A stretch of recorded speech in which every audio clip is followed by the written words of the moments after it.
Hello, ladies and gentle people. Welcome, to Thursday, June 5th, 2014, where I will trip over my words and we will learn to be a better gamer in today's episode number 713, where we're looking at Soulkey Zerg vs. Protoss. I apologize for the massive noise on my shirt, as in like visual noise. We even got some noise up here. Oh, my green screen's falling over. Hold on, let me fix this. Let me fix all the problems that doth occur. Oh, thank goody goodness. That'll probably fall down later on. Not a big deal. The important thing is that I'm going to bring you Soulkey's very beautiful expand-heavy Zerg vs. Protoss. It's a dash of mid-game aggression with a whole bunch of expanding behind it, and we'll just see how impressive a player Soulkey is. It's one of my all-time favorite ways to play. I loved doing this general style in Brood War, where your goal was to seemingly expand a little too much, and then you'd get away with it. I love it. I feel naughty. I feel like I'm being a very inappropriate little boy. Oh. And we'll see Soulkey do it in a very cool way. I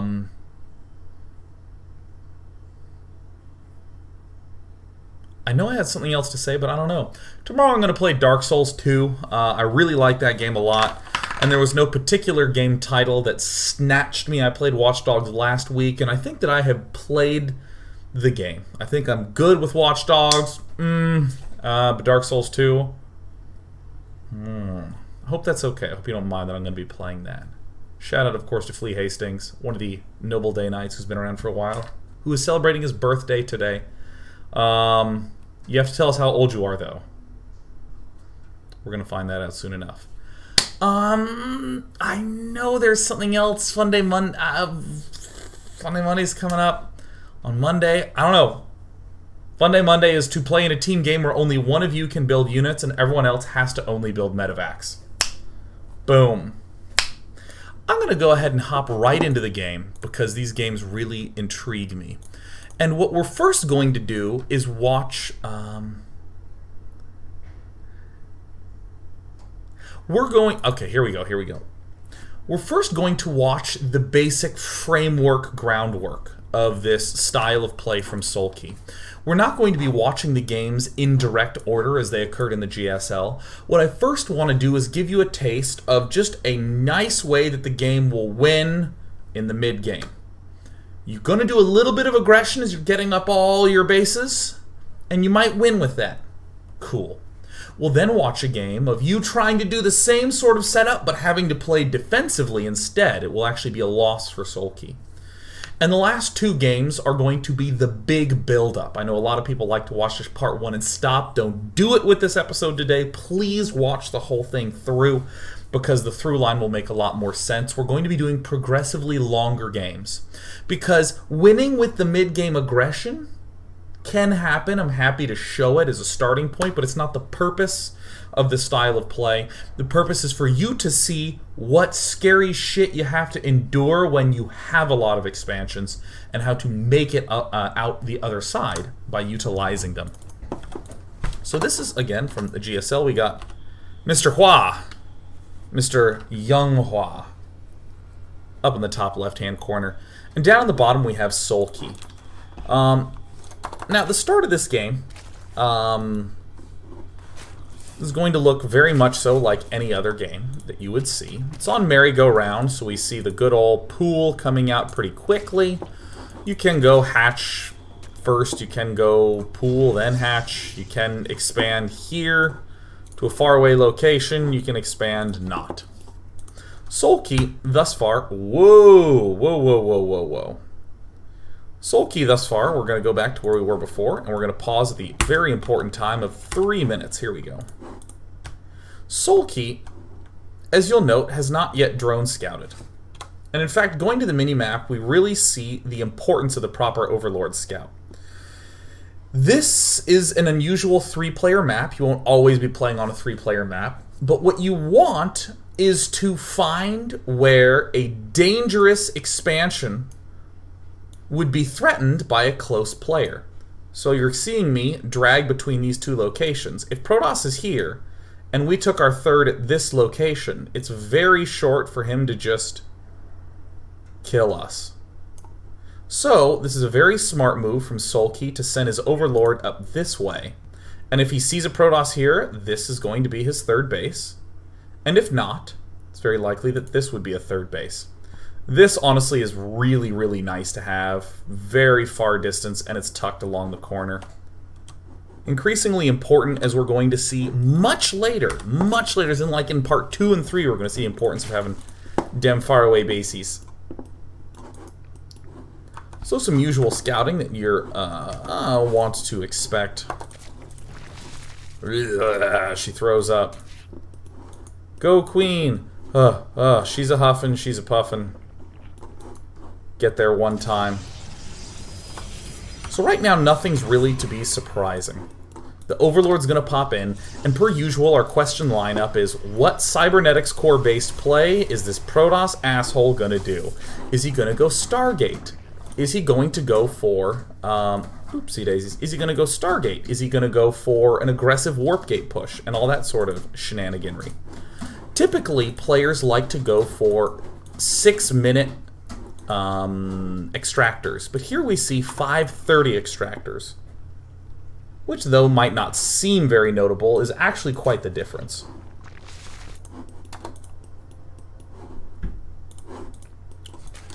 There's also only a pair of queens out. One queen exists not here. Not at all. Little micro adjustments. Again, very unusual to catch this if you're watching the game very quickly. But given that this is a replay, look at it going at 0 seconds per minute. What unit of fucking time did I just say? We pause the replay. 0 seconds are elapsing over time. Do you realize how dumb it is to divide a unit of time by a unit of time? Listen to me. It's hard to catch this if you're watching really quickly. 3 queens and 2 gas is common to have lying around at the 8 or so minute mark. But we wanted to take this focus to see, wow, yeah, Soulkey is actually not getting this early queen. This queen is getting delayed. Wow, Soulkey, what are some of the consequences of doing this? Here's where we get to play the favorite game. If you choose to do one thing, there's other things that must necessarily be true. It is the art of solving problems as design problems. There's what you want to do, and then what you're kind of forced to do. Something delightful, like if you want a character to die at the end of one of your books, but you're also planning on having a sequel. You can have that happen, but then you have to be forced for certain things to lead up to it and certain consequences to emerge. Oh, I love that sort of delicious creative problem solving, and is my favorite part of StarCraft 2 to think of the implications of such things. Actually, my favorite part in strategy games in general. Or as I like to call it, StarCraft 1 and StarCraft 2. What does it mean if there is no early third queen? Well, gee, it means in general we're low on queens, so we don't have queens to help us stay alive versus any early warp gatage. So that's going to be a little bit scary and annoying. What else? We don't have a lot of good anti-air. So what to do? What to do? We even see Soulkey now getting Zergling speed. That will be used for later. So probably whatever defense Soulkey does is probably going to have to use this layer in some way. It would make a lot of sense for it to do so, and indeed we see when the layer is halfway done, 2 more geysers go down. What? How crazy frickin' early. Now something that Soulkey did that's really good is check all around this minimap, check all this general area to make sure there was no sneak-arounding kind of dude. Oh, wait. What's going on? Okay. Oh. Sorry, I saw an alert in my Skype. It's just Trumpet pinging me about the recent subs. Maverick, Sparkling Ivy, Coraline, and Dr. McFreezy, welcome. So thrilled to have you. We've seen this delicious little Zergling scout eliminate a lot of the early pressures, but it's still poking in, it's still poking in. We even see a single Spore Crawler goes down, but I want you to notice how carefully Soulkey spends this money. Here's one Spore Crawler. No Spore Crawlers going down here yet. Look at how low the money is. There's not quite enough to plop down a huge mass of Spine Crawlers. Or excuse me, a huge mass of Spore Crawlers. So we see a second one going down. And soon enough, we're going to see a third one go down. But, I mean, Soulkey is very lean and very careful with how he's adding these on. Little teensy bit at a time. Then with the fast layer play, we see an unusually fast Hydralisk Den. We see not a lot of drones. This is a consequence of us delaying this queen so long. We see 57 drones. Normally you can have about 65, sometimes even 70 if you're Ret. Just churning out lots and lots and lots of drones, but we see a couple of Zerglings getting made, not a huge amount, just a little over an inject's worth. And we see again a very fast Hydra Den. We also see a very fast Extractor. Here is a statement that I love to make. Here's a statement I love to make. Extra bases are what will restrict you on your gas income. Extra workers are what will restrict you on your mineral income. So if you want to mess with someone's gas income, don't kill their workers, you have to kill the base, or the geyser. And this has to do with the fact that, as we all know, it's really easy to saturate on 3 bases with workers mining minerals. It's extremely easy to have all the minerals you need on 3 bases, but it only takes 3 workers to saturate a geyser. So you can easily spread out your bases and do that sort of thing. So whenever we're intending on doing something a little bit expand heavy, there's these cool sort of waxings and wanings of our economy. And the gas allows us really nice, there's waxings and wanings of our mineral income. And if we stay gas focused, you'll have these opportunities to do gas focused aggression while you save up minerals for expanding. In other words, Soulkey sacrificed minerals to get early gas so he could get this fast layer, so he could get this fast Hydralisk Den. And now he's on 3 bases, cool. But suddenly, we see that Soulkey lost my train of thought. I almost had it. Crap. Yeah, Soulkey sacrificed a lot of minerals in order to get the early layer and to get the early extractor. And now he's been focusing on those gas-based things, those Hydralisk-based offenses, that's using the gas to help you stay alive. And now that his drone count has finally caught up, he's going to start piling up minerals to be able to expand. I'm going to say that one more time because I don't think that was as articulate as I'd like. He focused heavily on gas early because it's very easy to make use of 3 bases of gas. It does not require that many drones. Soulkey technically has the option to go for roaches, but he's not doing that option because he has so few drones available to mine minerals that he needs. So only now that he's getting approximately 16 in each location do we really see this wonderful consequence of going for this gas-heavy focus. Look at the economy of Soulkey while all this is going on. This is a pretty standard timing attack that is coming a little early because of how quickly Soulkey got down this layer. He's been making just Lings and Hydras ever since he's been at 60 drones. Once he gets speed, he just blasts right in. Again, look at the amount of money that we're seeing here. It's quite juicy. And while all this mid-game sort of pressure is going on, we're seeing more Zerglings get flooded. The Zerglings that get flooded allow more upgrades to happen. We have cut all upgrades in order to get this timing push with these Hydralisks to happen. And because we're spending on largely Zerglings, wow, what do you know? I mean, we don't have a 4th macro hatch, so we don't have any ability to spend this money. We better go ahead and get our hatch. And this Spire is a rather interesting consequence of this kind of play. If we focused on getting 6 geysers early to support a big Hydralisk attack, then we're going to begin piling up a ton of gas because we just don't have enough larvae to spend it all. So what normally should be a sort of weird transition on paper, Hydralisk into Mutalisk, I mean Ling into Mutalisk, or Roach into Mutalisk, makes a lot of sense. But Soulkey will just happen to have the gas. So if you're mimicking this style where you open up with this, you'll feel low on minerals early, and then as you're doing this attack, you'll feel high enough on minerals to take this hatchery. And if you take it at the same time as the Spire, you'll wind up with a boatload of resources to do cool things with. Like build all the mutas.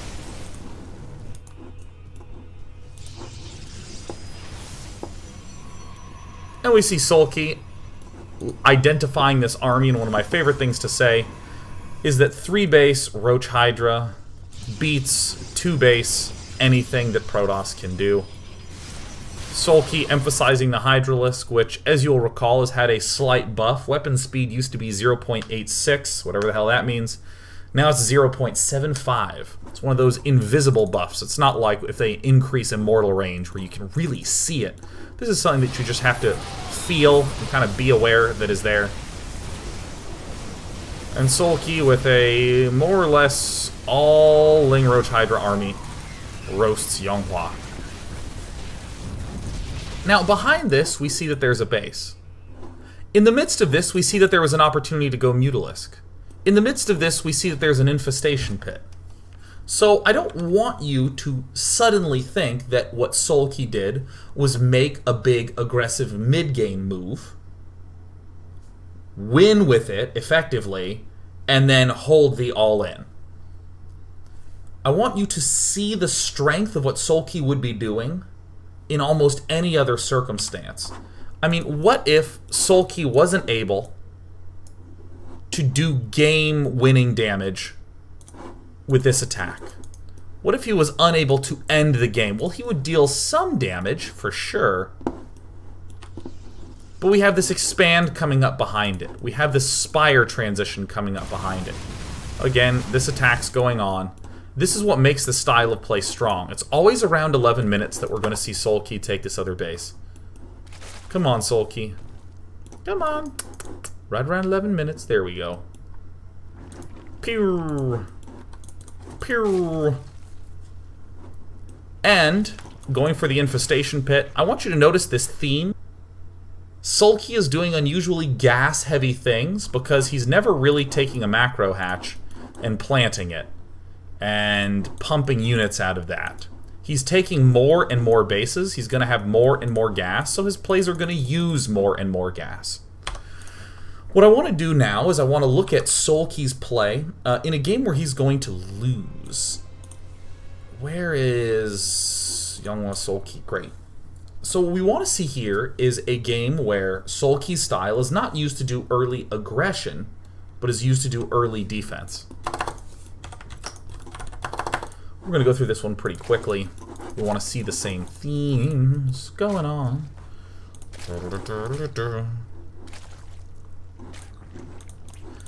So game one, set the stage. We have the opportunity to do some nice mid-game aggression. And we see Soulkey has done the same thing. Pool first, then gas. He's built 4 Lings. He's rallying here. There's a Queen coming up. Let's see how many similarities we can identify. The Queen comes up, vomits, and runs. Second Queen starts to get produced. Gold expansion transfer. Right around 5:30. Wouldn't you know it, we're going to see a pair of geysers. Here we go. 5:30 is right around that money time. Oh, Soulkey, so sharp. Third Queen comes up after that. Drones galore, drones abound. Soulkey has his macro down.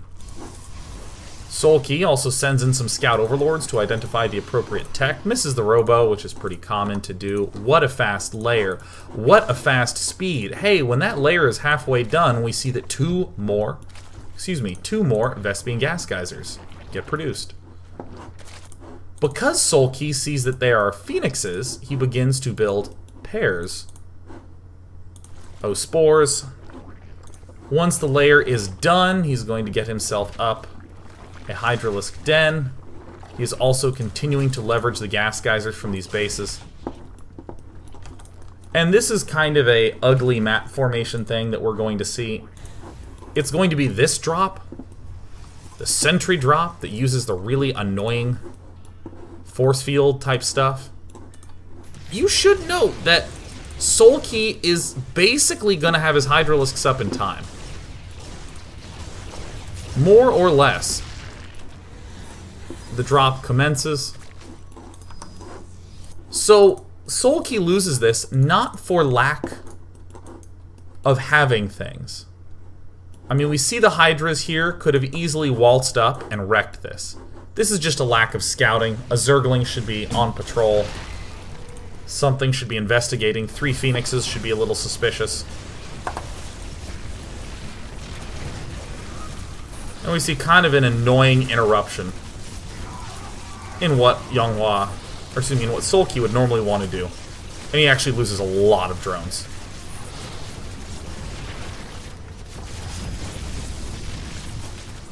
So the interesting thing here is that even though Yonghwa has dealt a more or less a finishing blow, there's not a lot that Soulkey can do to recover from that. He's lost 19 drones, a lot of units as well. It's easy to go, it didn't work. There's something wrong with the build. We have to abandon it. But we see, in fact, the strength of this build. It's just unfortunate that Soulkey didn't scout this area, that he didn't have a Zergling there. Almost always Soulkey would have the wherewithal to focus on this, but he's getting hit here. This is a distracting enough thing. Here are the Hydralisks that could have easily helped him stay alive, that would have arrived just in time. And this is the best map to do this on. 9 times out of 10, Soulkey should demolish this. This is the strength of getting this 530 extractor up, getting the layer up so early, getting the Hydra Den up so early. Typically, annoying attacks like this, you have Hydralisks out in time to defend it. So after a slight whiff from Soulkey, where he loses a total of, 19 workers, he's lost a lot more than that in units, a lot more than that in resources. Soulkey now has to rebuild. Let me see the same themes. Spire, still going to be right around an 11-minute expand, is when we typically would expect it. And Soulkey is going to not quite be able to hold off this attack. There's the expand. And we see yet more flexibility from Soulkey. Soulkey is not just looking to do a Mutalist transition, although that is an option. Here he's going to be able to go Corruptor very easily. Because he just sees Colossus, he sees that he's up against a 2-basing fellow. And in an extremely close fight, look at how close the Corruptor is to being out in time. I mean, Soulkey's losing a lot, but still barely able to hang on, and we see in one last final fight with amazing force fields and being stuck behind a lot of force fields, Soulkey's not quite able to win.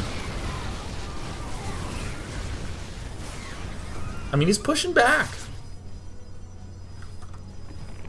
There's still the 3 queens from the start of the game. No excessive queens.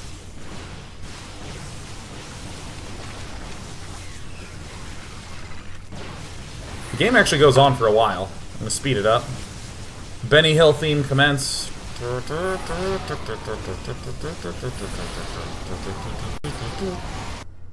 GG.